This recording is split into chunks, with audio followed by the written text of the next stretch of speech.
In 1860, a French naturalist was cutting his way through the Cambodian jungle in search of exotic insects.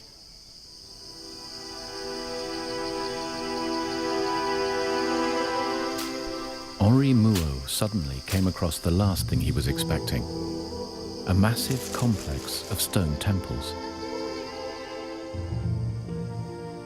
Mouot had stumbled across one of the world's most astonishing and enduring architectural feats, the 900-year-old remains of Angkor Wat.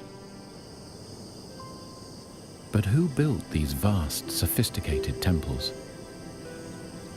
Why construct them deep in the jungle, only to abandon them? At first, there were no answers. Then, an amazing eyewitness account from the 13th century emerged in China. The author describes the great temple of Angkor, a fantastic citadel, and its resourceful inhabitants. How could this be true? The evidence was scant. Now science is providing unexpected proof. Archaeologists are applying the latest techniques to reveal the mysteries of Angkor. And radar images from space reveal that Angkor was much bigger than originally imagined. A vast city, the size of London. Scientists now know that Angkor Wat was just a small part of one of the largest and most sophisticated cities in the world.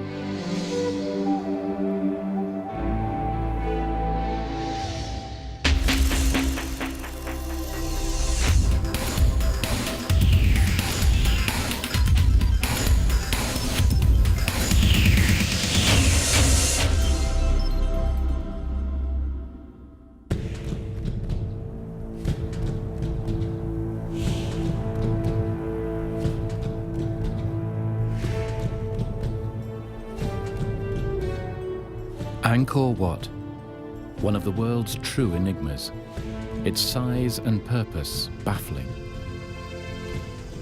Larger than any cathedral, it is truly one of the greatest structures ever built. Its towers, shaped like lotus flowers, were raised 100 years before the Cathedral of Chartres in France. The buildings are laid out on a vast scale, stone shrines ascending one upon the other as if reaching for the heavens.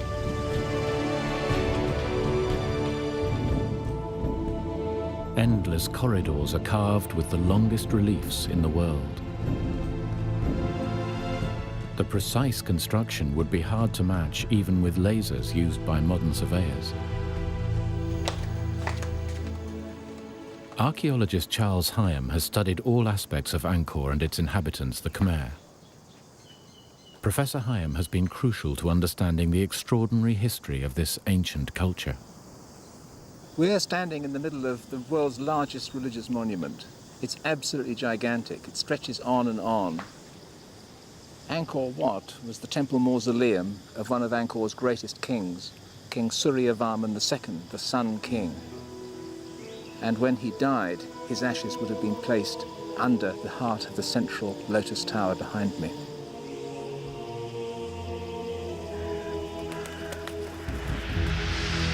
Angkor Wat, meaning Holy Temple, is symbolic in every way. Its vast square moat represents the oceans around Mount Meru, legendary home of the Hindu gods.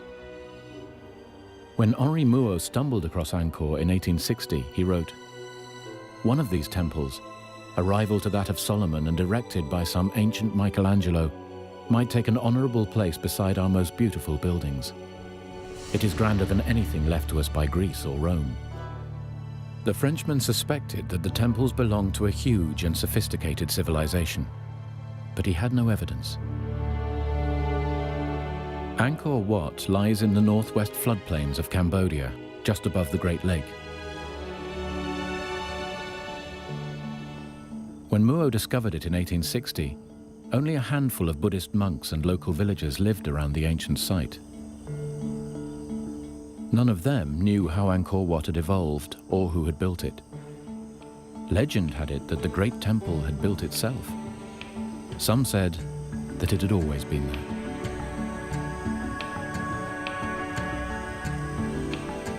In Europe, the publication of Muo's journal created a sensation.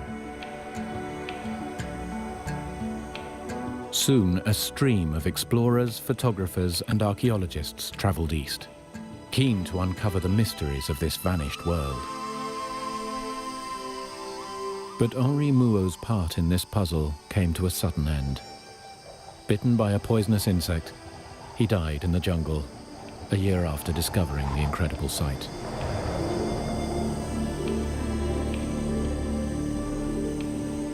As early explorers began to strip away the jungle, they discovered even more temples. The walls of the vast monuments were covered in intricate carvings. These reliefs illustrate legends of an ancient culture and its religion. The sandstone sections were carved in place. They would have taken the artists decades to complete. Inscriptions here are written not only in an ancient Cambodian language, but also, mysteriously, in Sanskrit, the priestly language of the Hindus. One of the great breakthroughs has been the translation of the entire corpus of Angkorian inscriptions by a French scholar, Georges Sedez, in 7 thick volumes. And so, bit by bit, the actual internal history of Angkor has been unravelled, and that's been absolutely critical.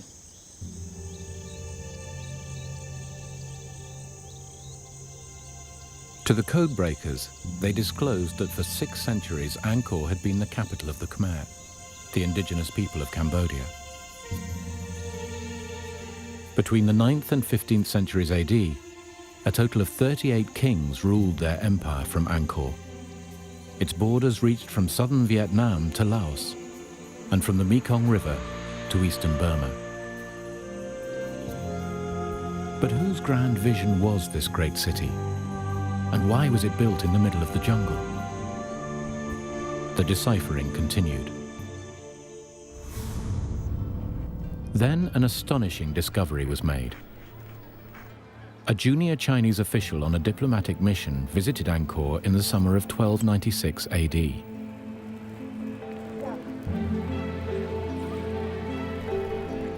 During his year-long visit, Zhou Daguan kept a journal. His diary tells of a major civilization, a capital much bigger and more developed than the archaeologists dared imagine. But was Zhou Daguan's account fact or myth? Archaeologists searched for proof of the existence of the city Zhou described. As they pieced together this gigantic puzzle, the full story began to emerge. For thousands of years, the indigenous people of Cambodia, the Khmer, had cut rice fields from the jungle. These farmers were a largely self-contained and peaceful race. But from the 1st century AD, small feuding kingdoms developed around the country. In the 8th century, a great leader emerged. To find a site for a brand new sacred capital, he abandoned his home city in the eastern part of Cambodia and ordered all his subjects to cross the Mekong River in a great march west.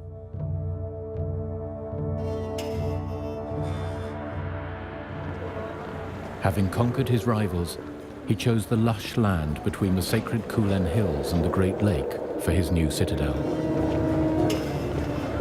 In 802 AD, he had himself crowned Jayavarman, the supreme world emperor, king of kings. Jayavarman's charisma won the people over. He came not only to rule by divine consent, but to be worshipped as a god himself. At a stroke, this great and charismatic leader changed the course of Cambodian history.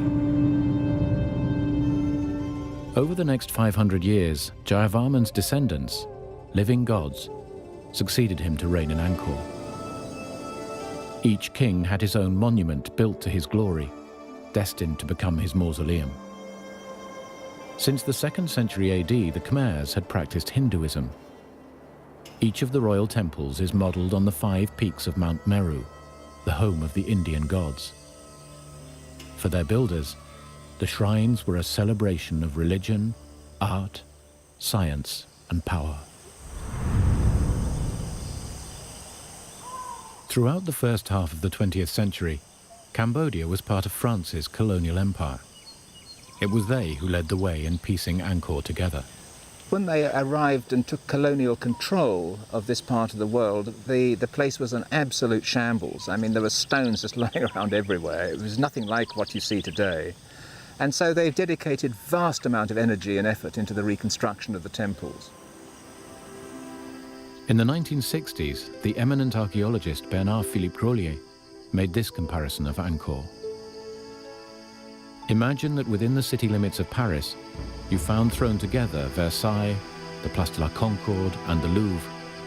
Surrounding these, the cathedrals of Notre Dame, Chartres, and Rheims, flanked by all the churches built in Paris before the 19th century.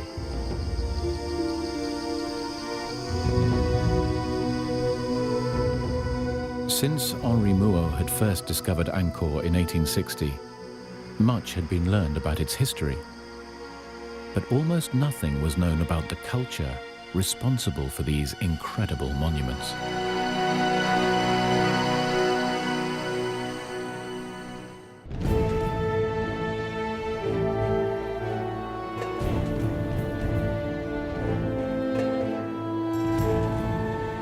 The largest religious monument in the world, the City of the Gods, Angkor Wat in the heart of Cambodia. But is this astonishing temple only the visible tip of a greater unseen mystery?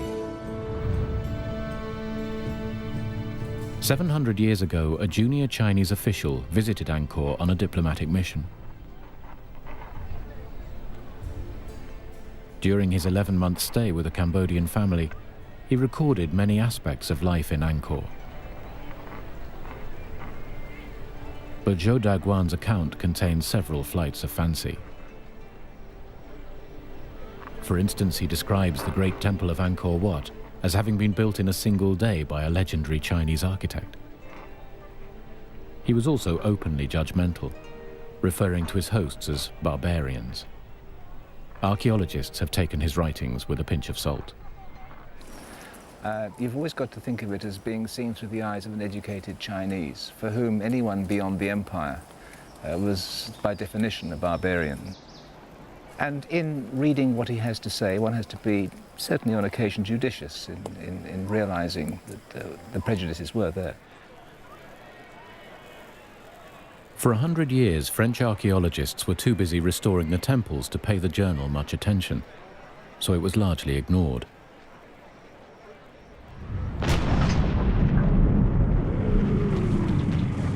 Then, in the 1970s, the murderous regime of Pol Pot stopped all work at Angkor.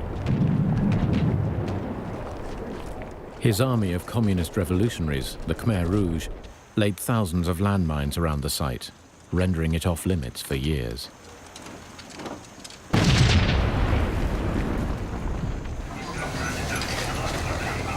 Now at last, stability has returned to Cambodia, and work on the temples has resumed. Today, Angkor has World Heritage Site protection, with a dozen countries funding archaeological research.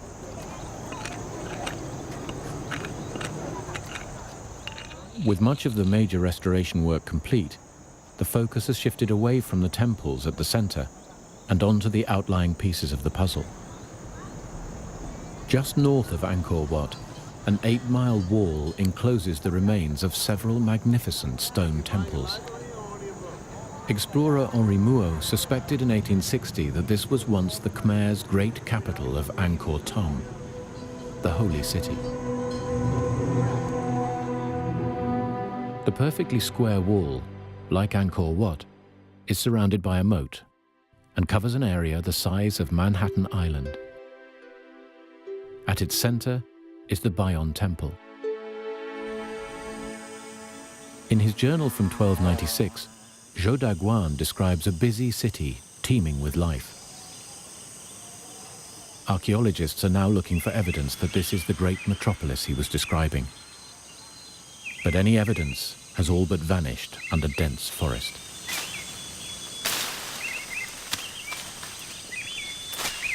In the last 2 years, archaeologist Jacques Gaucher has started to excavate the interior of the walled city.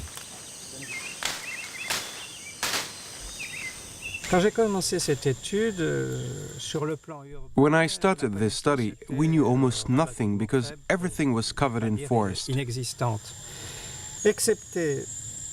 The only surviving features were the stone temples and the foundation of a royal palace, but we knew nothing of the rest of the 900 hectares within the city wall. For a while, it seemed that Gaucher was fighting a losing battle, but his persistence is at last producing results. After 2 years of very difficult research, we've at last begun to build an impression of this city. Gaucher is plotting thousands of coordinates onto an ever more detailed map of Angkor Thom. He is now able to trace an intricate grid system of canals and roads, together with the sites of thousands of wooden houses. Back in 1860, when Henri Mouhot discovered Angkor Wat, he had suspected that it was just part of a complex city. Zhou Daguan's 13th century journal alludes to a political and religious citadel. Now, at last, archaeologists have enough evidence to bring to life this extraordinary city as it looked 700 years ago.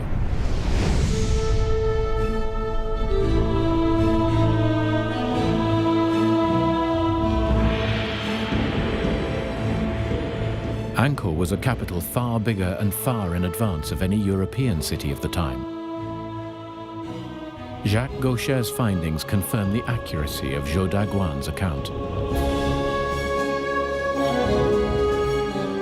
What he describes is fact, not fantasy.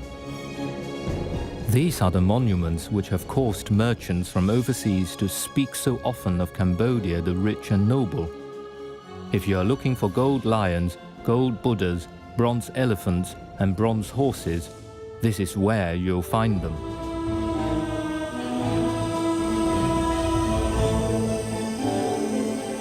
From the inscriptions, archaeologists know that Angkor Thom, the holy city, was built nearly a century before Zhou arrived by the Khmer's greatest monarch.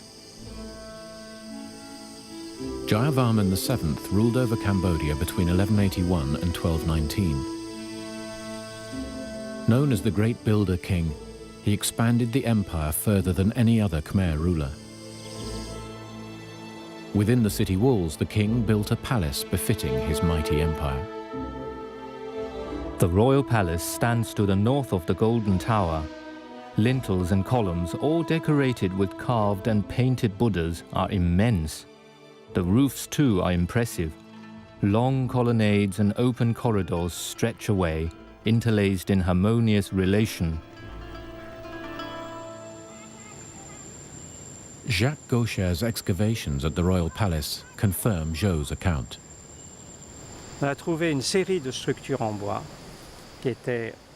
We found evidence that this palace was a large area with interconnecting courtyards and buildings. We found holes 80 centimeters in diameter for huge supporting columns. It would have been a very impressive sight. As evidence materializes about the royal palace, the role of the Khmer's rulers, these earthly gods, becomes clearer.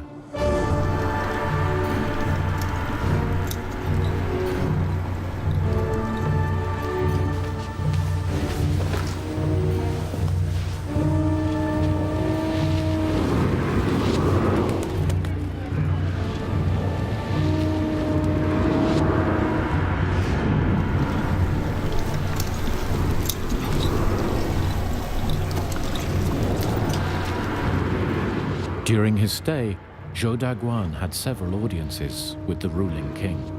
Every time I was admitted to the palace for an audience with the king, he came forward with his chief wife and took his place in the embrasure of the golden window in the main audience hall. Zhou himself came from a culture with a ruler elevated to godhood. The Chinese approved of the Khmer's devotion. These people know what is due a king. The king topped a social pyramid that stretched down to the lowest peasant. The monarch's potency showed itself in a legend Zhou Daguan relates. Out of the palace rises a golden tower, to the top of which the ruler ascends nightly to sleep. It is common belief that in the tower dwells a genie, formed like a serpent with 9 heads, which is lord of the entire kingdom. Every night, the genie appears in the shape of a woman with whom the sovereign couples. Should the genie fail to appear for a single night, it is a sign that the king's death is at hand. If the king should fail to keep his tryst, disaster is sure to follow. Well, I'm not sure about that. He would have been a fine king had he been able to do that for any length of time. But what we do know is that it was a practice of the aristocrats to send, and the regional landed gentry, as it were, to send up a woman from their family to be a member of the king's entourage, to become a concubine, which would, in a sense, bind the provinces to the centre in a very physical manner. And it wouldn't be surprising if indeed the king did have a very substantial harem from which to choose. Zhou Daguan notes that the king had 5 wives and a harem of 3,000 women. The king was rarely seen outside the palace, but Zhou describes one such occasion, the New Year festival. As night comes on, the king is besought to take part in the spectacle.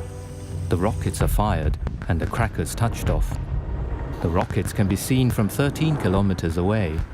The firecrackers, larger swivel guns, shake the whole city.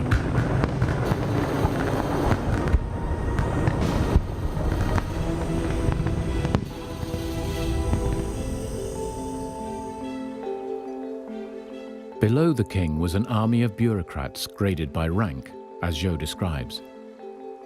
In this country, there is a hierarchy of ministers, generals, astronomers, and other functionaries. Beneath these come all sorts of small employees, differing only in name from our own. These would all have been descendants of families honored by the original Jayavarman, who had founded Angkor 500 years earlier. What is not clear from Zhou's writings is how many people lived in Angkor.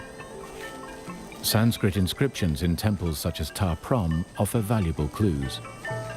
We know that the temple housed at least 12,000 people, including a number of great priests, I think over 650 dancers and various other officiants to maintain the temple and to do the necessary temple duties.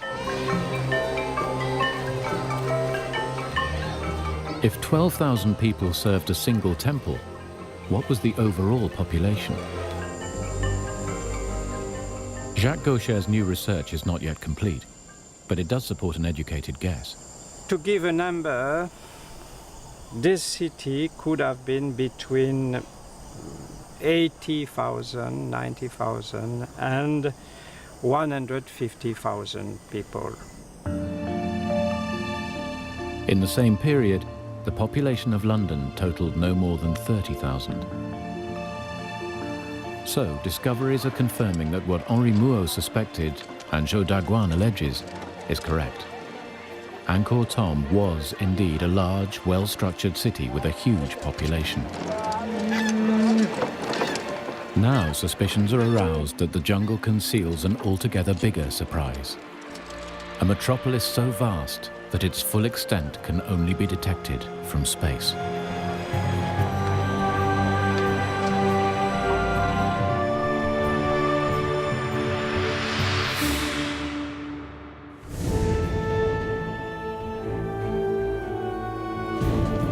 The search for the hidden empire of Angkor was about to take an unexpected turn.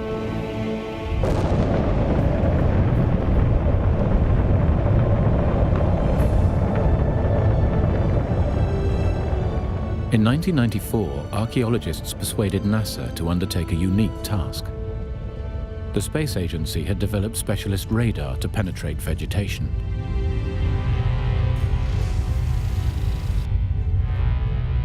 Their challenge was to probe the area of Angkor in Cambodia as the Space Shuttle Endeavour passed over Southeast Asia. The resulting images cover an area 100 kilometers long and 10 kilometers wide. For the first time, scientists have an accurate impression of the wider city's infrastructure 1,000 years ago. Covering an area the size of London, this rural metropolis was immense. For archaeologist Elizabeth Moore, this is a major breakthrough. Up into the central statue. I'm sure they had the skill to do it, don't you? It is revolutionizing understanding of the size of the kingdom. Forced water up. And at first people said, well, you won't find anything new at Angkor, but we have. And what the radar has shown us is just how all the regions contributed to what then became the central zone of Angkor. The radar pictures also reveal previously unknown temples all over the Angkorian basin, as well as an intricate network of roads and canals, all leading to the walled city. Evident for the first time is the grid plan of this once great metropolis. When you start looking at the radar imagery and you see the sophistication with which they were able to control and alter their terrain, I've never seen a culture like it elsewhere in Southeast Asia in terms of manipulating the landscape, of using it to their benefit. Now, the challenge for archaeologists was to work out at ground level what had been photographed from space. Archaeologist Christophe Potier is using the images as a route map to trace the layout of ancient Angkor.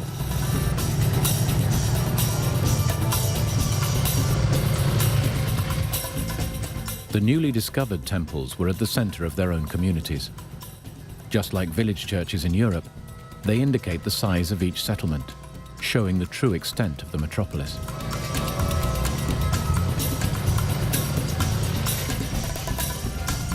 Today, Potier and his Cambodian assistant, Sin Chenda, attempt to locate a number of previously unrecorded ruins outside the walled city of Angkor Thom.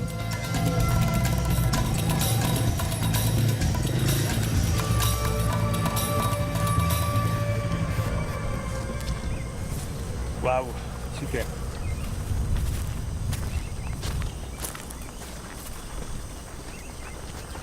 It's a quite nice one.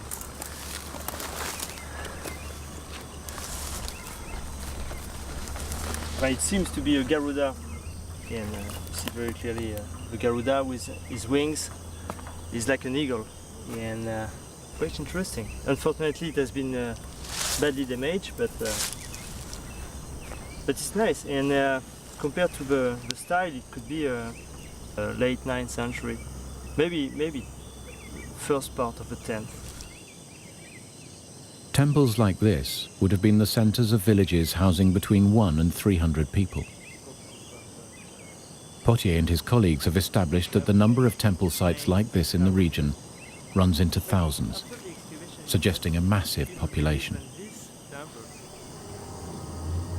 There was a direct relationship between these villages and the royal capital.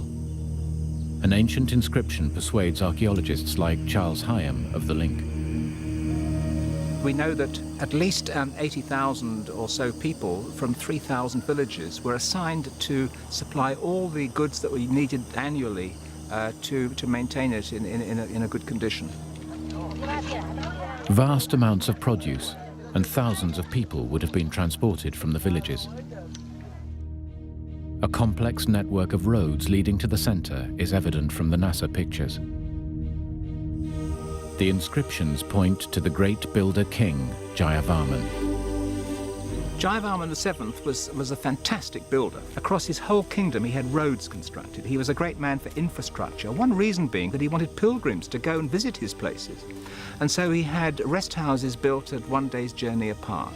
He moved and shaped more stone than every other Angkorian king combined. And he must go down in world history as one of the great builders of all time. If all the outlying temples were connected in one giant conurbation, then Angkor can be acknowledged as a rural metropolis, as big as modern-day London, At its heart, a walled royal enclave the size of Westminster.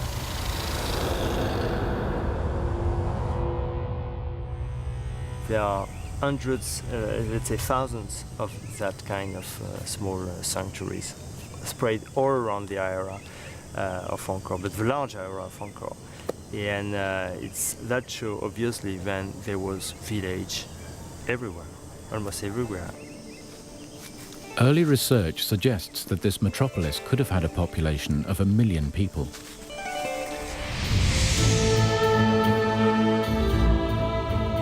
This would make Angkor, at its peak, between the 11th and 13th centuries, one of the largest cities in the world.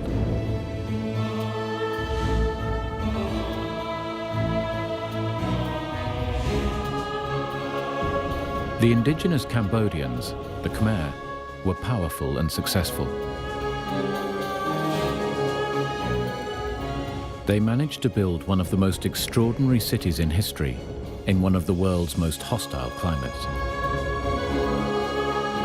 But how was such a large population able to survive and prosper in the heart of an inhospitable jungle?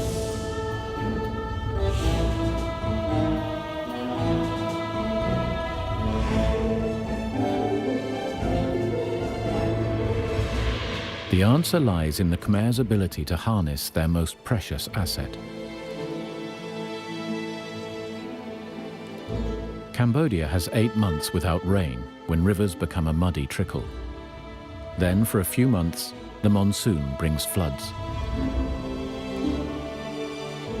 For this reason, Angkor is built close to the Great Lake, which swells to 4 times its size in the rainy season. It not only provided precious water throughout the year, but also an inexhaustible supply of fish. Zhou Daguan records, Of all the fish, the black carp is the most abundant. Next in number, the tench and freshwater congers. The prawns of Chanan weigh as much as half a kilo apiece. Crocodiles there are as large as boats. Apart from fish, the staple diet, like most of Asia, was rice. Paddy fields need a plentiful supply of water to ensure a healthy crop. When the founding ruler Jayavarman arrived at Angkor, there were already peasant farmers cultivating ancient rice fields. But from the 9th to the 13th centuries, successive god kings ordered thousands more acres of jungle to be cleared for rice production.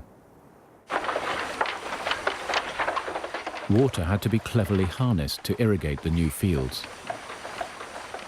If the system failed, the very survival of the kingdom would be at stake. Well-maintained canals were also crucial to Angkor. Every day, tons of heavy stones for the construction of temples would be transported by canal from the Kulen Hills, 50 kilometers away. Planning expert Jacques Gaucher believes the success of Angkor is due to the elaborate system of interconnecting waterways. You have tanks or ponds which are dug to keep also this water, and you have some canalization. This royal palace is full of small canalization. The city is full of channels, and the outside, the territory, is also full of big channels. These systems, which are at different level of scale, they must have been connected to each other. It was the Khmer's ability to harness water that made them unique. While the Dutch were experimenting with their first canals, the Khmer were already past masters. The most recent excavation by Jacques Gaucher reveals the complexity of Khmer water management within the royal city. His surveys have uncovered 2 huge reservoirs, each measuring 300 meters long and 20 meters wide. A major road intersected them. Water needed to flow around the city. What Gaucher wanted to know was how the road could be used while water still flowed from one reservoir to the other. So he began to dig. The excavation unearthed a stone dike where the road and reservoirs met. It also shows that the reservoirs were built on slightly different levels. Beneath the surface of the road, narrow channels in the dike allow water to filter from the upper reservoir into the lower. But the arrangement may have been too finely balanced.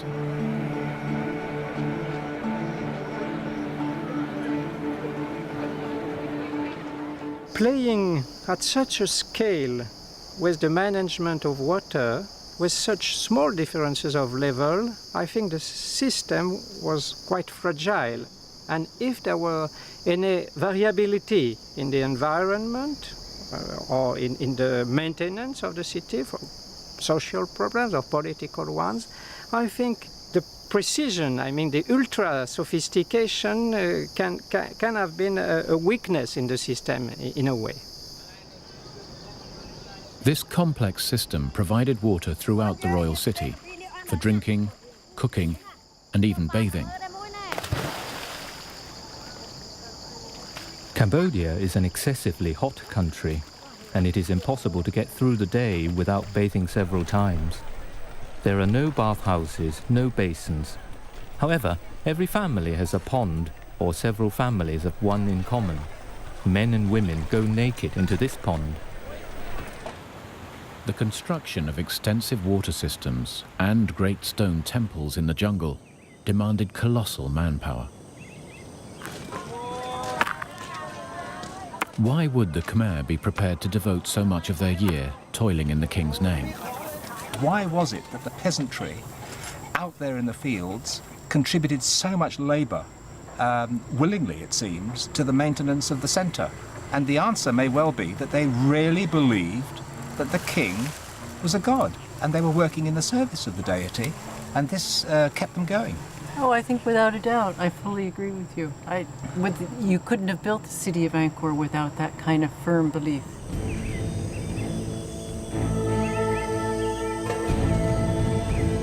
But although the Khmer people dedicated enormous effort into constructing their great city, it was the addition of slave labor that made it possible.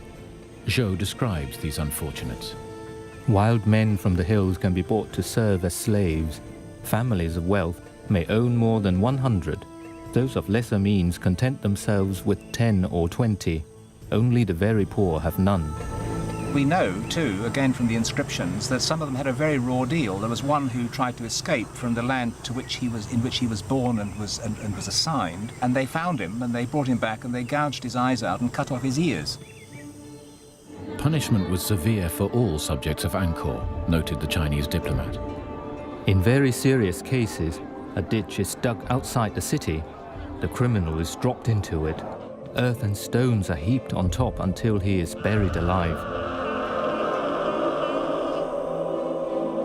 Lesser crimes are dealt with by cutting off feet or hands, or by amputating the nose. The economy of Angkor was based on international trade.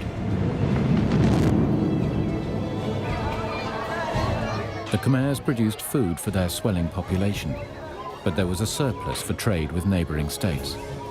They wove fine cloth, cast huge bronze statues, and exported ivory, kingfisher feathers, beeswax, and scented wood. Their main trading partner was China. The reliefs of the Bayonne reveal a Chinese trade junk coming across the waters of the Great Lake just south of Angkor. And we know that there was indeed a great deal of trade going on because of the more recent archaeological research that has been excavating in the royal palace, and there they've been unearthing a considerable quantity of Chinese ceramics.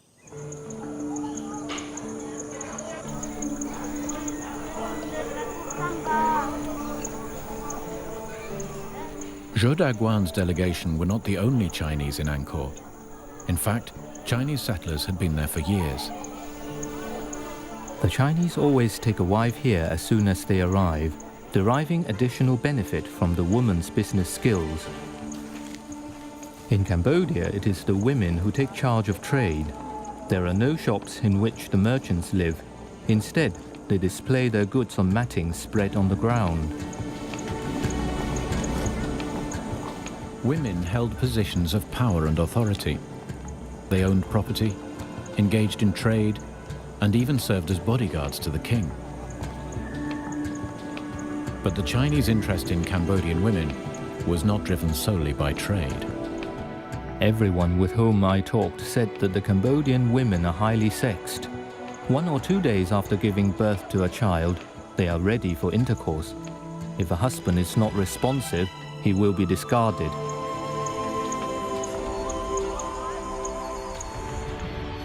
By the end of the 13th century, Angkor was at its peak. A succession of god kings had built this beautiful and astonishing city. A sophisticated water system made the city work, fed its people, and created wealth. But then, at its very peak, cracks in the system began to appear. Cracks that would lead to the city being abandoned to the jungle.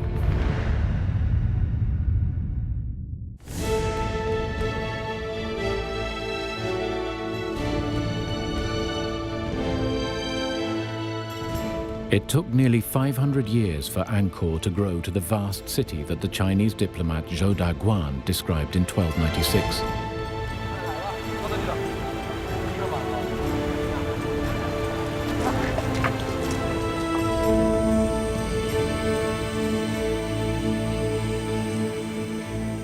Yet just a century later, the city lay deserted, given up to the jungle. But why? Throughout history, there are few examples of cities being totally abandoned.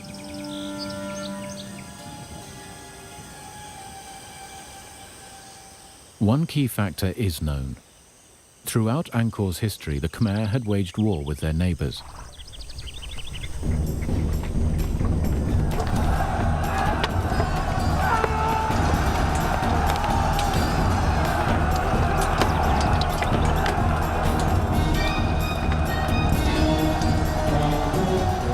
In the early years of Angkor, the Vietnamese Chams were the Khmer's sworn enemies. Most of the temple walls around the capital depict epic battles against the Chams.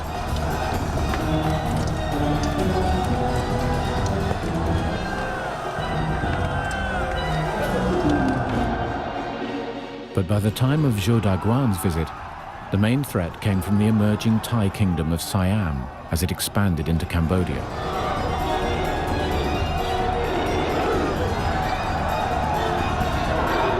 He recounts, Recently, during the war with Siam, whole villages have been laid waste.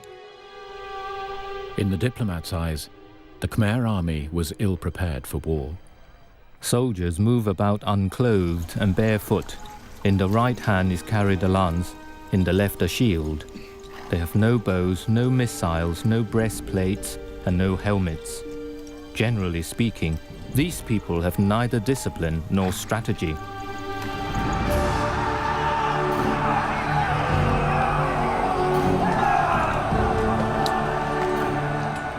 Inscriptions show that in 1431, the Thais sacked Angkor.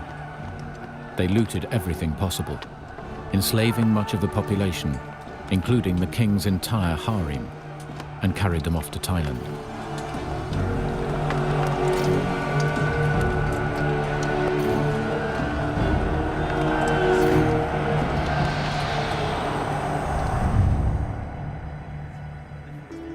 Abandoned, the city of Angkor was slowly reabsorbed into the jungle from which it had emerged 5 centuries before.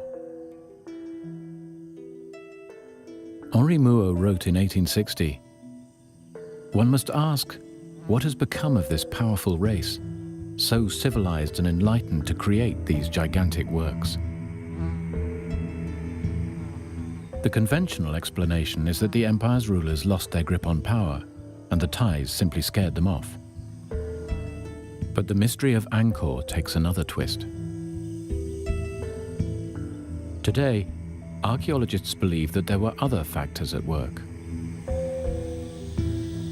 Charles Hyam points to the great builder king, Jayavarman VII.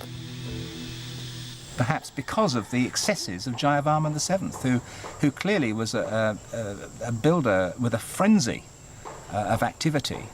And he may well, it's said, and it might be true, that he exhausted resources of the state, and it went into a decline. Jayavarman VII was the first Buddhist king after several hundred years of Hindu worship. This more compassionate religion may have given the Khmer cause to reflect on the excesses of their kings. And I wonder whether, in fact, the slow decline that may well have set in was the result of a lack of belief out in the fields there that the king was, in fact, a deity, and that this vital link between the two began to fray.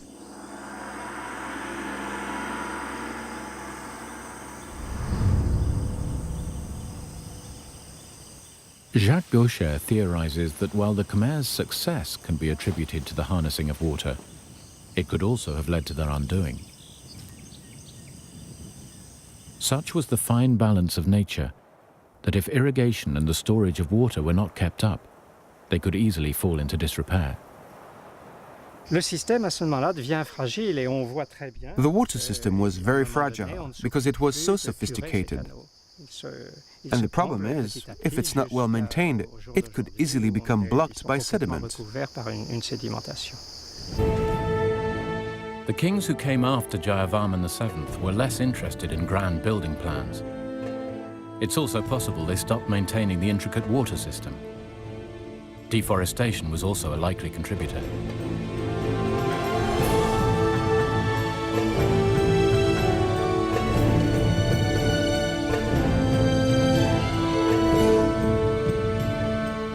So much jungle had been cut back for rice growing that undoubtedly the rivers and canals would have silted up, which in turn would have led to an ecological disaster for the Khmer.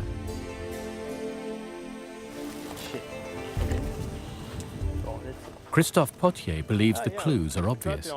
The pond is very clear there with the water. At the end of Angkor, it's pieces of the forest should have been very, very rare.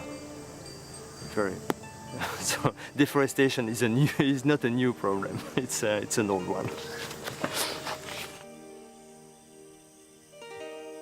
It is most likely that it was a combination of these factors that led the Khmer to abandon their once great city.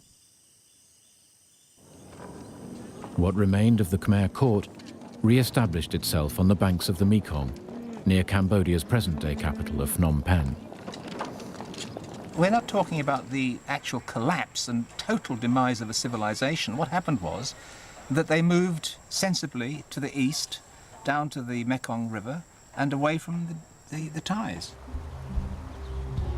Now completely Buddhist, renouncing material wealth, the Khmer would never again embrace the lofty heights they had in Angkor.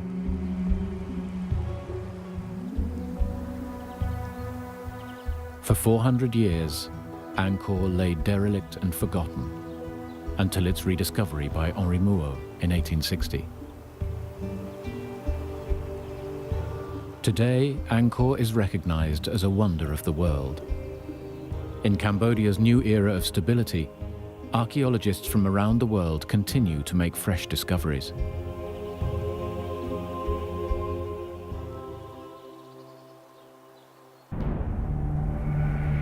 At last, a world lost to the jungle is re-emerging. A major metropolis that for over half a millennium dominated a thriving empire. One of the greatest cities the world has ever known.